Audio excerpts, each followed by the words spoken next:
All right, so yesterday in math, we were talking about subtraction and using many different models to subtract.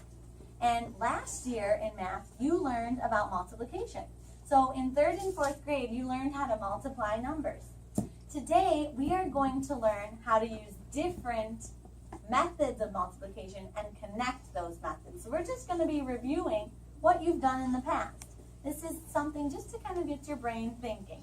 So, what do you notice about this model? What's something you're noticing or something you're thinking? Take 10 seconds on your own to just think of what you notice. You can look at anything you need to, but Delaney, it's over here. So look at this and think for 10 seconds. Ready? Go.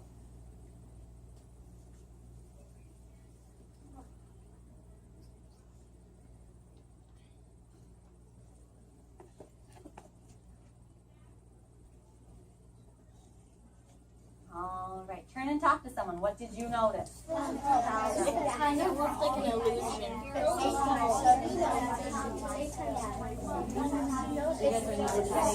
actual numbers. What? Because you count the top row and the bottom row, and then at the top 8 times 7. All right, hands and eyes. Hands and eyes. Hands and eyes. Gotcha. All right. So Daniel, what did you notice that this was? Well, me and Brennan noticed that they were rows and columns. Okay, so you're noticing that this picture is done in rows, which go from side to side, rows, and then columns, which go up and down. So if you're looking at rows and columns, that's something that can be really helpful. So rows going side to side, and then the columns that are going up and down.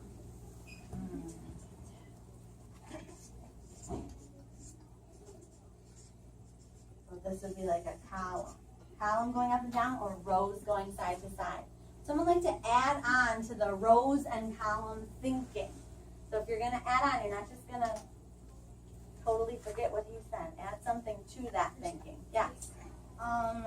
It's like 8 times 7, which equals 52. So how is that adding to the rows and columns thinking? Because if you go in rows, it's 8, and if you go down, it's 7. So let's count the rows. 1, 2, 3, 4, 5, 6, 7. So you're saying there's 7 rows. 1, 2, 3, 4, 5, 6, 7, and rows go horizontally. And then how many columns did you say there were? 8. 3, 4, 5, 6, 7, 8. Going up and down. 8 columns. So 7 rows and 8 columns.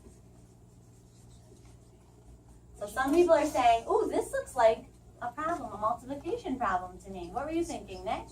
Well, 7 times 8, and 7 times 8 equals 56. 7 times 8. Oh, we talked about this one yesterday. This was a hard one for a lot of us. 7 times 8 equals 56. We said we could do 7 times 4 and double it. Some people noticed the little pattern.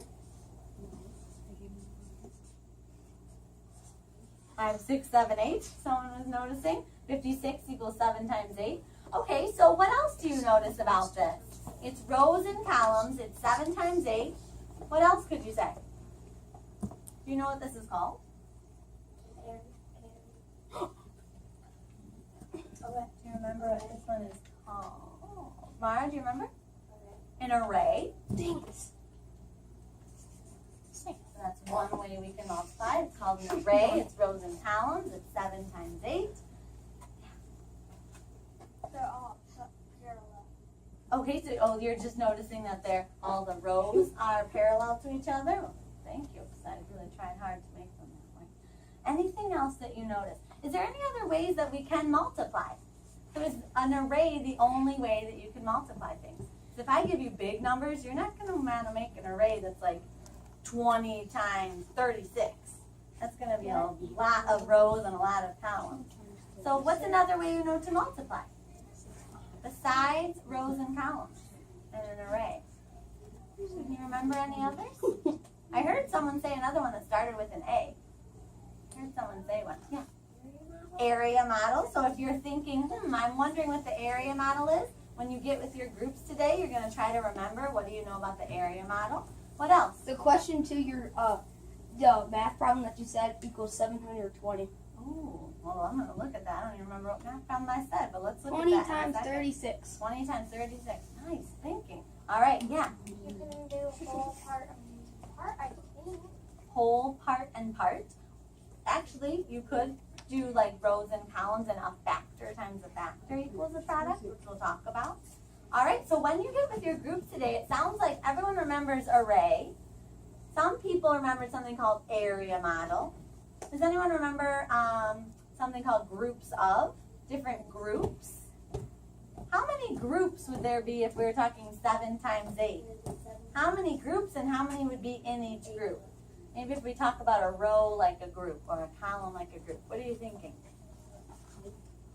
Juliana. Well, there'd be like 7 groups and then 8 in or the other way around. 7 groups with 8 in each group. So we could think about multiplication like groups, or you could reverse it, 8 groups with 7 in each group. So what you're going to be doing today is I have just a pretty simple problem that I was trying to think about when I was at Walmart this year trying to buy crayons for the school. And so Mrs. was about 23 boxes of new crayons. I love the smell. They're always so sharp and they look so nice. So I bought 23 boxes of them. They're only $1. But in each box, there was 12 crayons in every single box. And how many boxes did we buy? Did I buy? 23. So there's 23 of these boxes. Nice job. And I've been working on that. Thank you for noticing. 23 boxes and 12 crayons in each box. And we want to know how many crayons are there all together. I took all the boxes. So I'm not looking for the answer because the answer is easy to find and some people already know the answer. That's excellent.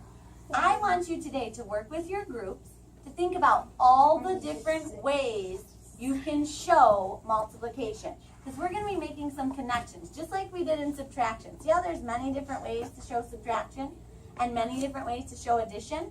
You're going to try to find the most ways that you know how to model multiplication. So if you already know the answer, that's excellent. You're going to think of that answer to help you model. So what I'm going to ask you to do is, on each separate sheet of paper, gentlemen in the back, this is really important. So if you're going to do an area model, you're going to do it on one sheet of paper. And then if you want to do an array, you're going to do it on another sheet of paper. If you want to do something else that means multiplication, you take another sheet of paper. It needs to be big. Because we're going to end up putting it all over here and trying to look for some patterns. And if you write teeny tiny, we're not going to know what you're saying. Okay?